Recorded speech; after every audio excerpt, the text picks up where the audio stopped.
Perkenalkan, saya Malika Hidayah dengan NPM 243507561141. Di sini saya ingin memberikan review film yang berjudul Civil War 2024.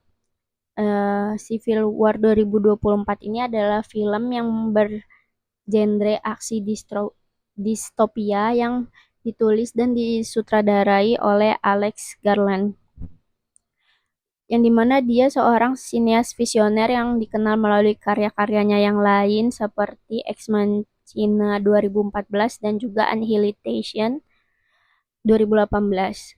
Eh, Film ini diproduksi dengan anggaran sebesar 50 juta US dollar dan menjadikannya film produksi A24 termahal pada saat itu.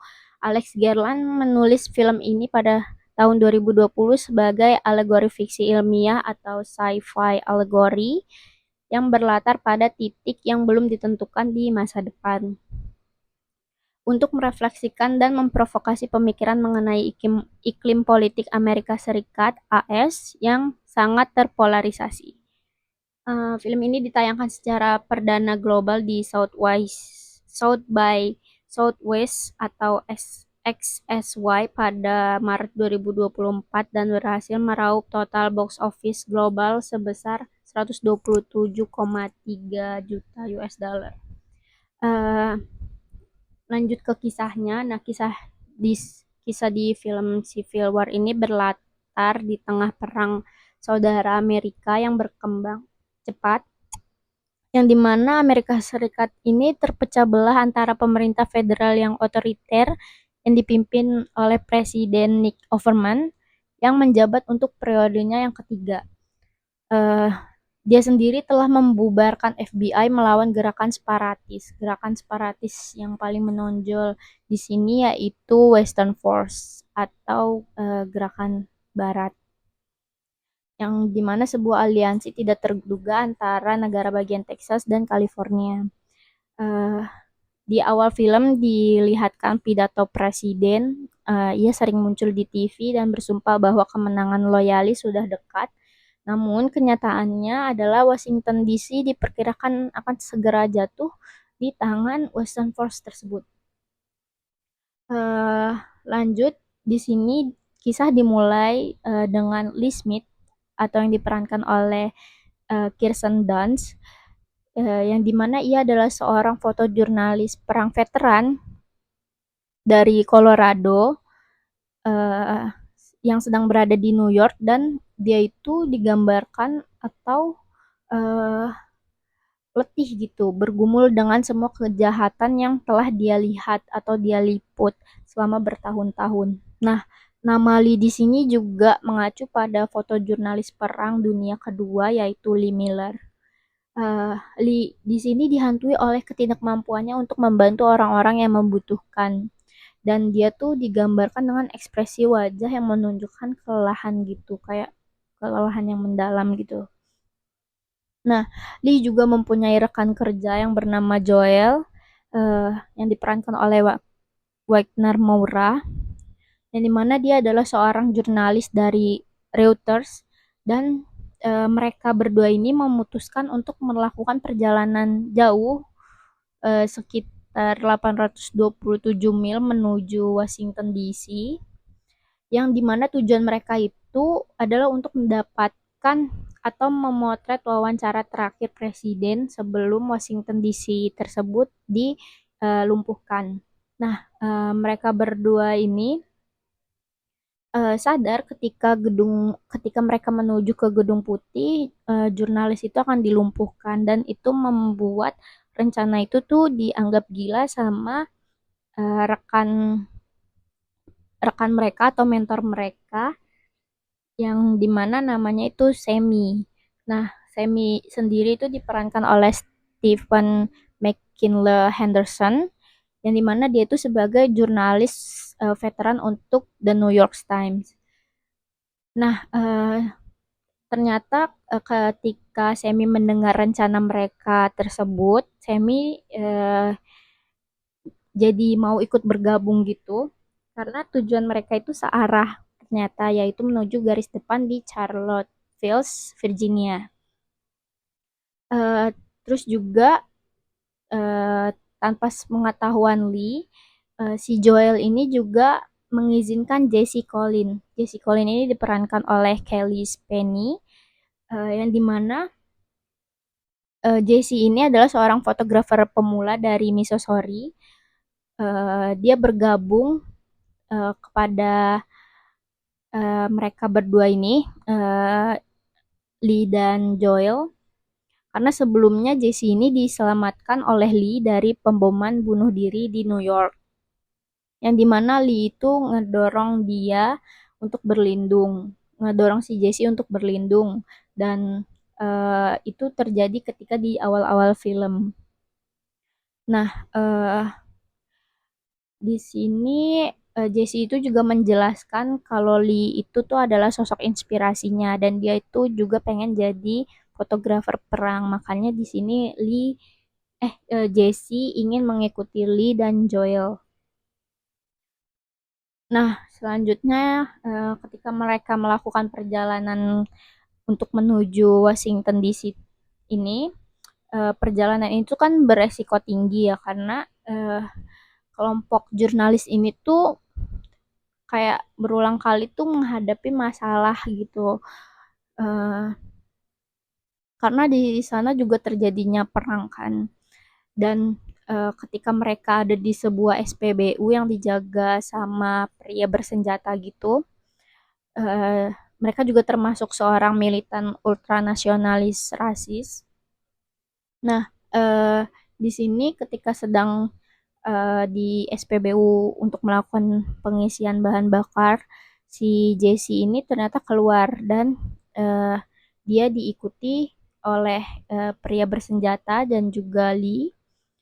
Eh, ternyata si Jesse ini juga menemukan dua pria yang katanya itu penjara dan dua pria itu tuh disiksa dengan kejam. Nah, kemudian pria bersenjata tersebut tuh datang dan menanyakan kepada Jesse, dia itu mau menghabisi keduanya atau menambah penderitaan mereka. Nah, tapi di sini kan Jesse juga diikuti oleh Lee. Nah, di sini Lee dengan cepat meredakan situasi dan meminta pria tersebut berpose dengan para korban penyiksaan untuk difoto. Jadi saat itu Jesse tidak tidak bisa mengambil foto dan dia tuh terkejut dan dia tuh nangis juga karena dia tidak bisa mendapatkan momen tersebut dan dia tuh juga berjanji akan bisa lebih berani. Eh, terus juga Lee dan Joel itu menjelaskan ke Jesse ini bahwa hidup jurnalis itu emang kayak gini dan dia tuh harus membiasakan diri. Nah, selanjutnya di titik lain, mereka tuh juga menyaksikan milisi, milisi separatis atau mengeksekusi tawanan, yang dimana Lee sendiri tuh menyadari bahwa peperangan ini terjadi di kampung halamannya. Terus juga dia itu pas beristirahat di sana, dia bercerita sama Semi dan Semi itu menganggap Lee itu sudah kehilangan kepercayaannya pada kekuatan jurnalisme untuk sebagai alat menyampaikan peringatan kepada negara lain.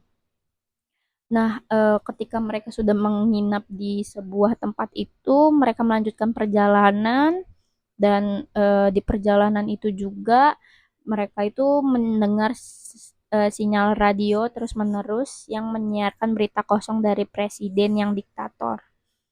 Nah, eh, selanjutnya di sini tuh eh, Jessie sebagai jurnalis muda itu ternyata sudah mulai menunjukkan perkembangannya di mana ia jadi semakin terdesensitasi terhadap kekerasan. Terus juga di sini ketika ketika mereka dihadapi dengan dua tentara itu, eh, Jessie Jessie juga di apa mereka kan ada yang dihadapi dengan dua tentara gitu dan Jessie itu juga apa memotret lah gitu istilahnya memotret kedua. Nah, selanjutnya di sini Jessie sebagai jurnalis muda juga menunjukkan perkembangannya di mana dia juga jadi semakin terdesensitasi terhadap kekerasan. Bahkan Jesse ini juga sempat memotret jenazah tentara yang terbakar. Dan di situ juga rasa takutnya berubah menjadi keinginan untuk mendapatkan bidikan foto yang sempurna. Intinya dalam perjalanan itu mereka juga bertemu jurnalis asing itu juga bernama Tony dan Bohai. Terus juga mereka ternyata tertangkap, terus dieksekusi dalam upaya penyelamatan itu juga ternyata tuh Semi tertembak dan akhirnya eh, Semi itu kehilangan nyawanya. Dan ketika sudah sampai di Washington DC, eh, Lee, Joel, dan Jesse itu tiba kan di pangkalan yaitu tadi Washington DC atau Western Force di Charlottesville. Nah, di sana tuh Joel mengungkapkan kekecewaannya karena merasa kematian Semi itu sia-sia dan juga sebagian besar loyalis ternyata tuh udah menyerah. Dia eh, hampir tidak bisa mempertahankan Washington DC-nya. Nah, meskipun demikian, ternyata Lee, Joel, dan Jesse itu mereka bertekad untuk setuju menyelamatkan diri dengan Western Force dan meliput serangan terakhir terhadap Gedung Putih. Nah, serangan di DC ini digambarkan sebagai pertempuran yang sengit dan dia itu difilmkan selama 2 minggu. Terus juga saat Western Force berhasil menjebol perimeter Gedung Putih, ternyata di sana limousin presiden mencoba melarikan diri, tetapi segera dicegat gitu mobilnya. Dan juga ternyata Lee itu menduga kalau itu tuh adalah tipuan dan dia memimpin Joel dan Jesse untuk tetap masuk ke Gedung Putih dan juga diikuti oleh tentara Western Force. Nah, dalam upaya tersebut dia bertemulah dengan agen dinas rahasia untuk menyerahkan presiden dengan jaminan perlindungan gitu. Namun ditolak dan akhirnya memicu baku tembak. Nah, dalam baku tembak inilah Lee mengorbankan dirinya dengan melompat di depan Jesse ketika Jesse ingin memotret gitu di tengah-tengah. Memotret gitu di tengah-tengah. Nah, namun sayangnya si Lee ini tewas tertembak, terus juga Jesse menyaksikan kematiannya, eh, dan dia juga sempat mengambil foto Lee, dan kemudian tanpa emosi Jesse juga mengikuti Joel ke Oval Office. Nah, di sana tentara Western Force telah mengepung presiden. Nah, Joel tuh sempat menghentikan tentara sebentar untuk mendapatkan kutipan dari presiden yang memohon. Dia bilang jangan biarkan mereka membunuh saya.